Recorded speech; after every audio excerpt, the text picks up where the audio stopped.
안녕하세요. 반갑습니다. 주갈성교회 유형욱 목사입니다. 지난 한 주간 잘 보내셨어요? 오늘은 2025년도 10월 둘째 주일 아침입니다.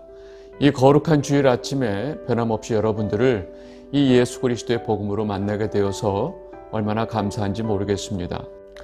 오늘 예배와 말씀을 통해서 여러분들 안에 있는 이 청결한 마음과 또 선한 양심과 이 거짓이 없는 믿음으로부터 오는 이 사랑을 확인하는 시간이 되시기를 바랍니다. 우리는 너무나 이 복음이 혼탁해진 시대에 살아가고 있기 때문에 이 올바른 분별이 어느 때보다도 중요한 시대에 살고 있습니다. 메마른 그 광야 속에서 이 반석에서 물을 내셔서 그의 백성들을 먹이신 그 하나님 아버지께서 이 혼탁한 시대에도 변함없이 우리에게 이 반석이신 예수 그리스도의 생수를 공급하고 계시다는 사실을 우리는 분명히 알아야 합니다. 이 시간 우리 모두가 우리에게 언제나 이 생명과 믿음과 말씀을 공급해 주시는 하나님 아버지께 감사와 영광과 찬송을 돌리게 되시기를 바랍니다. 오늘 우리에게 주시는 말씀 보겠습니다. 디모데전서 1장 3절에서 4절입니다. 내가 마게도냐로 갈 때에 너를 권하여 에베소에 머물라 한 것은 어떤 사람들을 명하여 다른 교훈을 가르치지 말며 신하와 끝없는 족보에 몰두하지 말게 하려 함이라. 이런 것은 믿음 안에 있는 하나님의 경륜을 이룸보다 도리어 변론을 내는 것이라. 아멘. 오늘부터 이 디모데전서 강해를 시작을 합니다. 디모데전후서 그리고 이제 디도서는 이 바울의 여러 서신들 중에 목회 서신으로 잘 알려져 있습니다. 디모데전후서는 바울이 디모데 한 개인에게 보내는 서신이고 이 교회 공동체에게 보내는 서신은 아닙니다. 그런데 그 내용을 보면 이 한 목회자가 교회를 잘 이끌 수 있는 그 영적인 원리와 지침을 잘 설명해주고 있기 때문에 지금 우리에게도 너무나 유익한 말씀이 됩니다. 무엇보다 이 교회 운영 원리와 이 목회자가 어떤 원칙으로 어떤 목적을 가지고 목회를 해야 하는지 그 목회의 본질에 대해서 너무나 분명하게 알려주고 있는 서신입니다. 제가 의도한 것은 아니지만 우리 지난번에 다뤘던 이 데살로니가 전후서는 사실 바울의 첫 번째 서신에 해당이 됩니다. 그리고 이번에 다루게 되는 디모데 전후서는 바울의 제일 마지막 이 서신에 해당이 됩니다. 어쩌다 보니까 우리는 이 바울이 제일 처음 썼던 그 서신서들을 보고 나서 제일 마지막 죽기 전에 썼던 서신서를 보게 되었습니다. 이 두 서신서 간의 그 시간적인 차이는 10년에서 12년 정도 시차를 두고 쓰여졌습니다. 데살로니가 전후서는 그 2차 전도 여행 중에 이 고린도에서 쓴 편지인 것을 우리가 잘 알고 있고, 그리고 갈라디아서, 고린도 전후서, 로마서는 3차 전도 여행 때 쓰여졌습니다. 이후에 바울이 그 3차 전도여행을 마치고 예루살렘으로 가게 되는데 거기서 사람들에게 붙잡히게 되죠. 그리고 여러 가지 과정을 거쳐서 결국은 이 로마에 바울이 오게 되고 로마에서 심판을 받고 2년 가택연금 상태가 되게 됩니다. 그러니까 2년간 이 가택연금 상태로 갇히게 되는데 그렇게 로마에 2년간 갇혀 있을 때 쓴 편지들은 우리가 옥중서신으로 잘 알고 있는 에베소서, 빌립보서, 골로새서, 빌레몬서입니다. 그렇게 2년간 로마에 갇혔다가 이 풀려난 후에 이 바울은 제일 처음 이 에베소 교회에 왔다가 디모데에게 그 에베소 교회를 맡기고 나서 다시 마게도냐 쪽으로 교회들을 돌보기 위해서 떠나게 됩니다. 이때 이 마게도냐쯤에 왔을 때 바울이 자신의 시간이 좀 지체될 것 같으니까 지금 에베소 교회를 맡긴 그 디모데에게 목회자로서 교회를 잘 돌보게 하기 위해서 쓴 편지가 바로 디모데 전서입니다. 그리고 같은 시기에 그레데 섬에서 교회를 맡고 있는 디도에게도 같은 내용의 편지를 좀 작은 내용으로 썼는데 그 편지가 바로 디도서입니다. 그리고 이제 바울이 이 마게도냐를 지나서 이렇게 가다가 그때 마침 이 네로 황제의 기독교 박해가 또 시작이 되는데 이때 바울이 두 번째로 잡히게 돼서 로마에 갇히게 됩니다. 그리고 나서 바울이 순교하게 되는데 그 마메딘 감옥에 로마에 갇혔을 때 순교하기 바로 직전에 디모데에게 그 쓴 유서와 같은 편지가 디모데 후서입니다. 그래서 이 디모데 전후서, 디도서를 흔히 목회서신이라고 부르고, 이 디모데 전후서가 이 바울의 가장 마지막 서신들에 해당이 됩니다.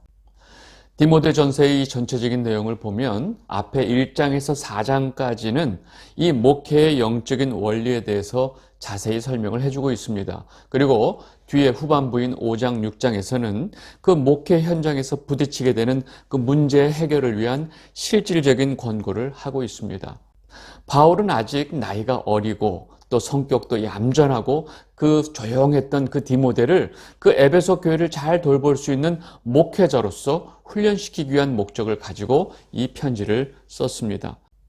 무엇보다 바울은 당시 이 교회에 심각한 위협이 되고 있었던 그 유대주의와 영지주의가 혼합된 그 이단 사상을 이 디모데가 잘 경계시킬 수 있도록 강하게 당부하고 있는 것이 특징입니다.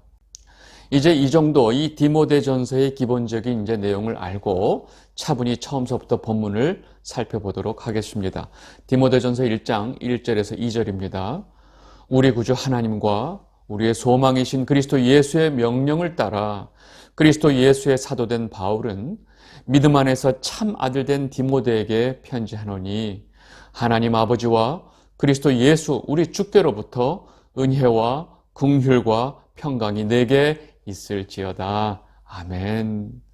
바울이 이 디모데에게 쓰는 편지의 첫 시작을 보면 이 자신의 그 사도성에 대한 분명한 근거를 제시하고 있습니다.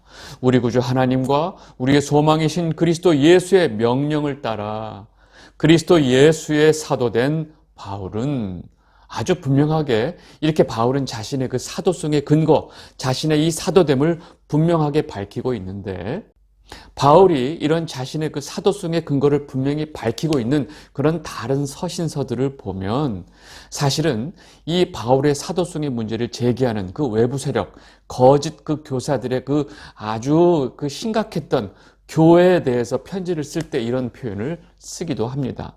갈라디아서 1장 1절입니다. 사람에게서 난 것도 아니요 사람으로 말미암은 것도 아니요 오직 예수 그리스도와 그를 죽은 자 가운데서 살리신 하나님 아버지로 말미암아 사도된 바울은 당시 이 갈라디아 교회 안에는 이 바울의 사도성 문제를 가지고 바울을 끊임없이 인신공격을 하면서 바울이 전했던 그 예수 그리스도의 복음을 뒤흔드는 이 거짓 선생들이 많이 있었습니다. 그래서 바울이 이렇게 편지를 시작하면서 강하게 자신의 이 사도성 문제를 처음부터 밝히고 있었던 것입니다. 그런데 지금 사랑하는 그 영적인 아들 디모데에게 편지를 하면서 왜 바울이 이렇게 자신이 그 예수 그리스도의 그 사도임을 강하게 강조하면서 편지를 시작하고 있을까요?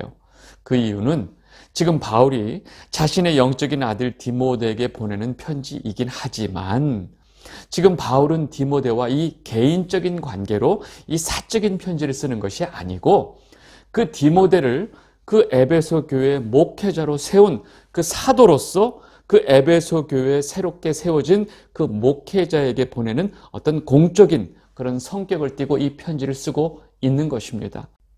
결국 이 편지는 바울이 자신이 사랑하는 디모데에게 보내는 그런 사적인 편지가 아니고 사도로서 이 에베소 교회의 목회자로 세워진 디모데에게 보내는 공적인 성격을 띠고 있는 편지다라는 것을 알려주고 있습니다. 그래서 바울은 편지를 시작하면서 하나님과 예수 그리스도의 명령으로 사도가 된 바울이 에베소 교회의 목회자인 디모데에게 편지한다라고 시작을 하는 것입니다.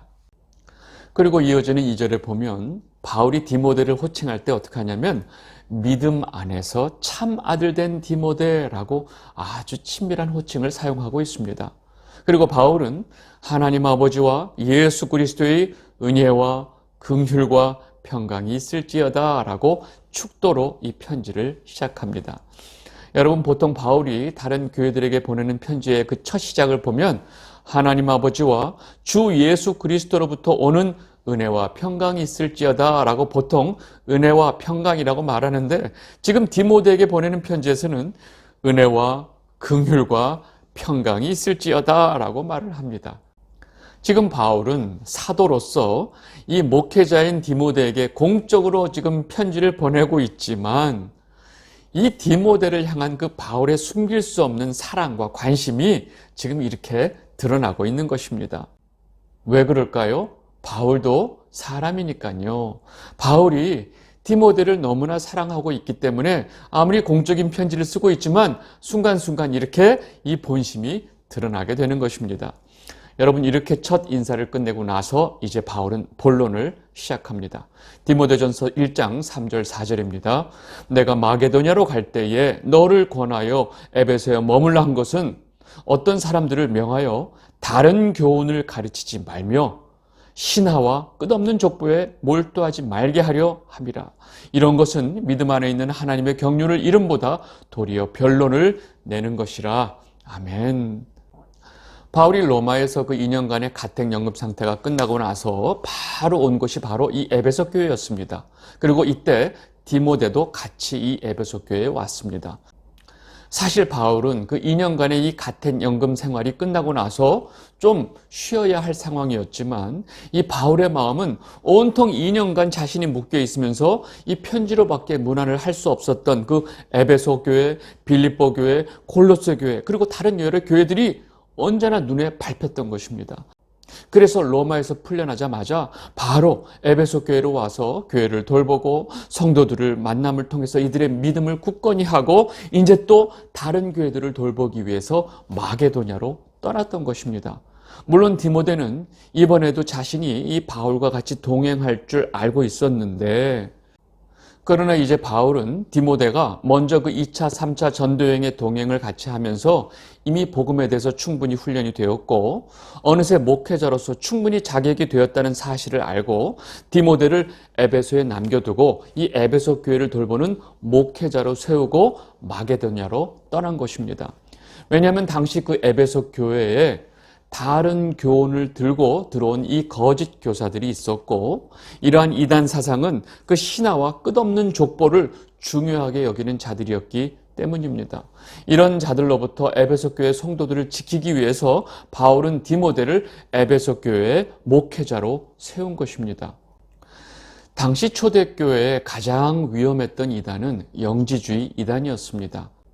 그리고 여러 이방 지역에서 바울이 전도 사역을 할 때마다 가장 방해하는 자들은 바로 이 율법적 유대주의를 가지고 있었던 유대인들이었습니다. 여러분, 영지주의가 사실은 굉장히 어떤 무서운 특징이 있습니다. 그게 바로 뭐냐면 이 영지주의는 지속적으로 다른 사상들을 끌어들여서 혼합을 하면서 그 모습이 조금씩 변해가고 있었다는 것입니다. 어떤 그 위험한 바이러스 하나가 사람들에게 치명적인 역할을 하니까 이 바이러스에 대한 그런 백신과 치료제를 개발하는 동안 이 바이러스는 빠르게 변이해서 돌연변이, 변이의 어떤 바이러스로 변해가는 이런 어떤 변이가 빠른 바이러스들이 있습니다. 우리가 잘 알고 있는 면역 결핍 바이러스인 그 에이즈 바이러스가 이렇게 그 변이 속도가 굉장히 빠르기 때문에 여기에 대한 백신과 치료제를 만들기가 어렵다는 것입니다. 여러분, 영지주의 이단이 이와 똑같습니다. 끊임없이 이 영지주의는 그 시대와 상황에 맞게 그 지역의 여러 종교들과 샤머니즘과 사상들을 흡수하면서 변종의 영지주의 사상을 만들어내고 있었던 것입니다. 극단적인 이원론을 가지고 영은 선하고 육은 악하다라는 그 사고 속에서 쾌락주의로 가거나 아니면 금욕주의, 이런 두 가지 형태를 가지고 있었던 영지주의가 이번에는 유대주의와 혼합이 된 것입니다. 여러분, 그 특별히 어떤 선택받은 자들만 깨달을 수 있는 영적인 지혜, 영지, 그노시스, 이것을 깨달아야 구원받는다라고 하는 그 영지주의 구원론과 그 율법주의적인 가치관, 또 혈통에 의한 구원관을 가지고 있는 그 율법적 유대주의가 혼합이 된 새로운 이단 사상이 생겨난 것입니다. 여러분, 유대주의와 고대 신비주의가 혼합이 돼서 카발리즘이 나왔습니다.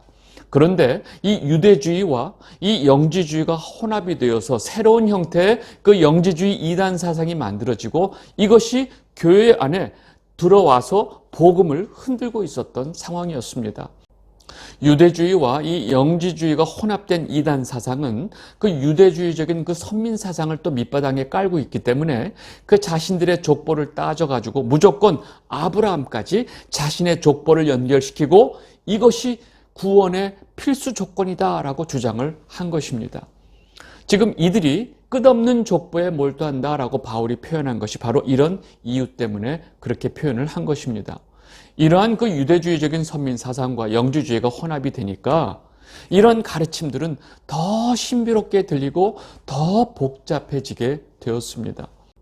이런 사상들을 가르치는 거짓 선생들이 활발하게 활동을 하다 보니까 이런 사상들이 교회 안에 들어오게 되겠죠. 그리고 이들은 온갖 요상한 그 사상을, 논리를 주장하니까 이 잘 모르는 일반 성도들은 이런 이들의 주장이 굉장히 대단하고 신비로운 영적인 선생들 같아 보였던 것입니다. 지금 바울이 디모데에게 말하고 있는 다른 교훈이 바로 이것을 말하고 있었던 것입니다. 그러나 실상 그 이들이 그렇게 신비롭게 보이고 복잡해 보이는 그런 주장들은 하나님의 경륜을 드러내는 것이 아니고 끊임없이 이 변론을 만들어낼 수밖에 없었던 것입니다. 그래서 바울이 이런 것은 믿음 안에 있는 하나님의 경륜을 이름보다 도리어 변론을 내는 것이라 라고 말을 한 것입니다. 여러분, 왜냐하면 이들의 주장은 두 가지 사상이 혼합되어 있고 이 두 사상이 논리적으로 정리가 안 되었기 때문에 앞뒤가 안 맞고 서로 이해 충돌이 생기는 일이 많다 보니까 이들은 끊임없이 여기에 대한 어떤 변론을 할 수밖에 없었던 것입니다. 문제는 이런 사상이 끊임없이 하나님과 예수 그리스도께서 우리에게 주신 그 은혜와 사랑의 복음을 뒤흔들고 또 복음의 어떤 세력을 약화시켰던 것입니다. 여러분, 제가 지난주에 그 유교에서 말하는 제사에 대해서 자세히 설명을 드렸죠. 여러분, 엄밀히 말하면 지금 한국에서 그 실행되고 있는 그런 모든 유교적인 제사는 실상 그 유교가 그 한국의 토속신앙, 이 샤머니즘과 혼합이 된 형태입니다. 그래서 학문과 사상체계라고 말을 하고 있지만 실상 그 제사의 내용을 들여다보면 온갖 귀신을 섬기고 있는 이 토속신앙의 모습을 그대로 가지고 있는 것입니다. 이렇게 혼합된 사상들은 자체적으로 많은 모순이 있기 때문에 끊임없이 이런 어떤 변론이 생길 수밖에 없는 것입니다. 바울은 이러한 이단 사상에 대해서 아주 분명하게 단호하게 말을 합니다. 이런 혼합주의 이단 사상이 복잡해 보이고 아주 애매해 보이고 신비로워 보이고 뭐 여러 가지 복잡해 보이지만 실상 교회 안의 성도들이 그 예수 그리스도의 복음으로 인해서 갖게 되는 청결한 마음, 선한 양심, 그리고 거짓이 없는 믿음으로부터 나오는 그 사랑이 있다면 이런 이단 사상들은 쉽게 분별이 가능하다라고 지금 디모데에게 알려주고 있습니다. 디모데전서 1장 5절입니다. 이 교훈의 목적은 청결한 마음과 선한 양심과 거짓이 없는 믿음에서 나오는 사랑이거늘. 아멘. 지금 바울이 말하는 이 교훈은 이 거짓 교사들이 말하는 그 영지주의와 유대주의가 혼합된 그런 이단 사상을 말하는 것이 아니고 그 예수 그리스도의 복음을 말하고 있습니다. 다시 말해서 예수 그리스도의 복음의 목적은 청결한 마음과 선한 양심과 거짓이 없는 믿음에서 나오는 사랑이라고 아주 분명하게 말하고 있습니다. 반대로 이해하면 이 예수 그리스도의 복음으로 갖게 되는 이 청결한 마음, 선한 양심, 거짓이 없는 믿음으로부터 나오는 사랑이 없는 자들은 끊임없이 이렇게 교회 안에 들어있는 그 거짓 교훈, 잘못된 교훈에 쉽게 유혹되고 빠질 수 있다는 것입니다. 그리고 이렇게 거짓 교훈에 그 빠진 자들 눈에는 그런 거짓 교훈이 너무나 요상하고 신비롭고 아주 멋져 보인다고 지금 얘기를 하고 있는 것입니다. 그러다 보니까 어떤 자들은 이런 이단 사상을 배우고 싶어하고 또 그런 이단 사상을 가르치는 선생이 되고자 한다는 것입니다. 왜요? 뭔가 이렇게 신령해 보이고 멋져 보이고 사람들한테 대단한 사람으로 여겨지기 때문에 지금 그것이 되고 싶었던 것입니다. 사실 듣는 사람도 모르고 가르치는 사람도 뭔 말인지 모르는 그런 요상한 말들을 하면 뭔가 신비롭고 자신이 대단한 영적인 스승이 되었다는 착각을 하기 때문입니다. 그래서 바울이 다음과 같이 말을 한 것입니다. 디모데전서 1장 6절에서 7절입니다. 사람들이 이에서 벗어나 헛된 말에 빠져 율법의 선생이 되려 하나 자기가 말하는 것이나 자기가 확증하는 것도 깨닫지 못하는도다. 아멘. 예수 그리스도의 복음에서 벗어난 자들은 이렇게 자기가 하는 말이 무슨 말인지도 깨닫지 못하는 그런 거짓 율법 선생이 되고 싶어 한다는 것입니다. 지금 한국도 이와 같은 현상들이 끊임없이 일어나고 있다는 것을 우리는 알아야 합니다.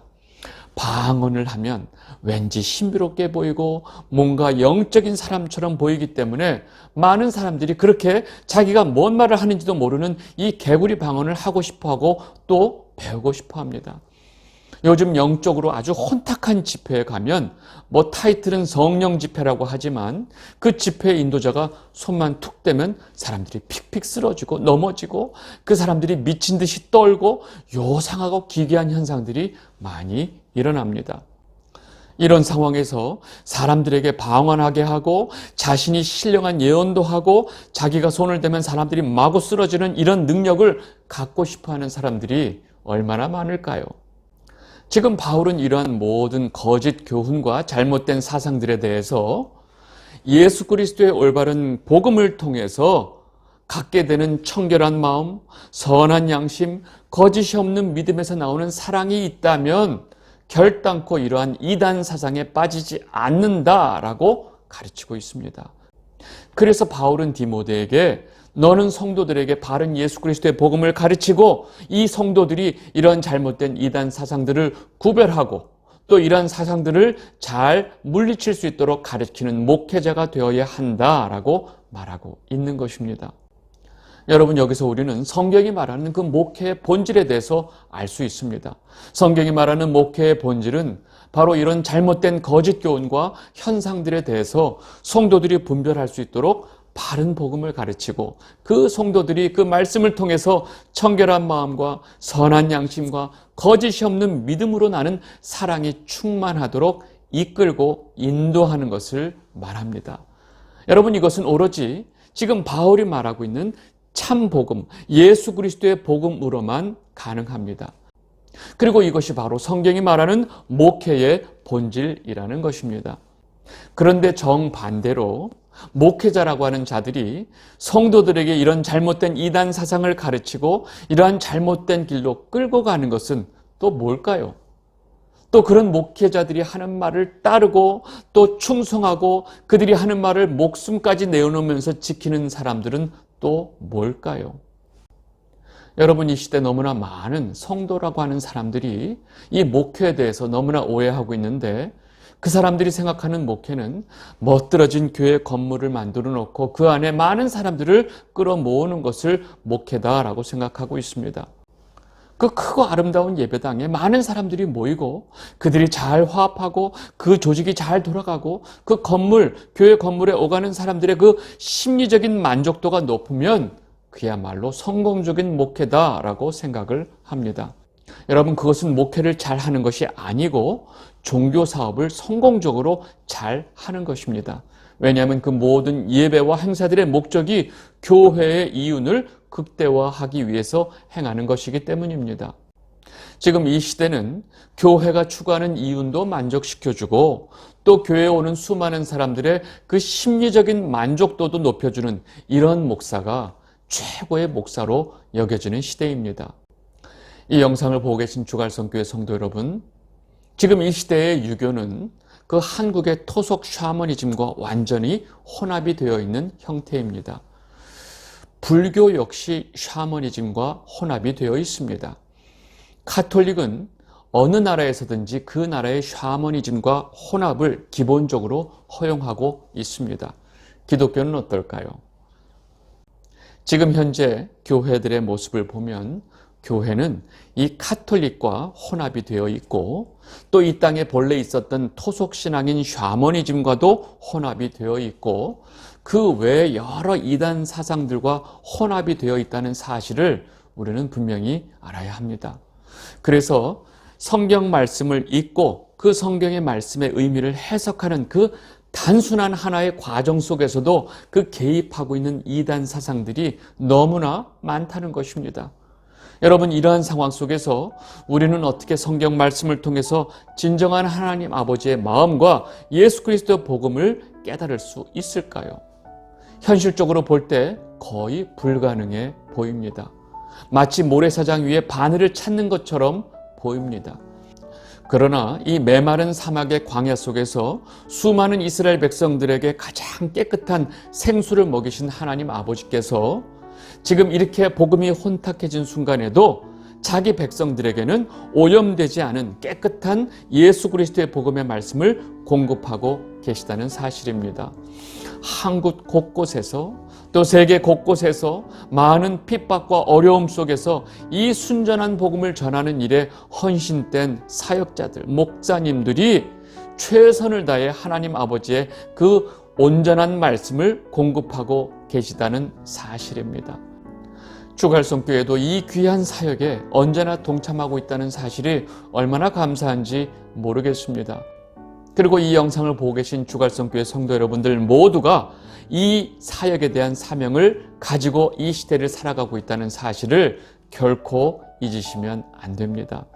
이번 한 주도 여러분들 모두가 청결한 마음과 선한 양심과 거짓이 없는 믿음으로부터 오는 그 사랑을 가지고 이번 한 주 살게 되시기를 진심으로 바랍니다.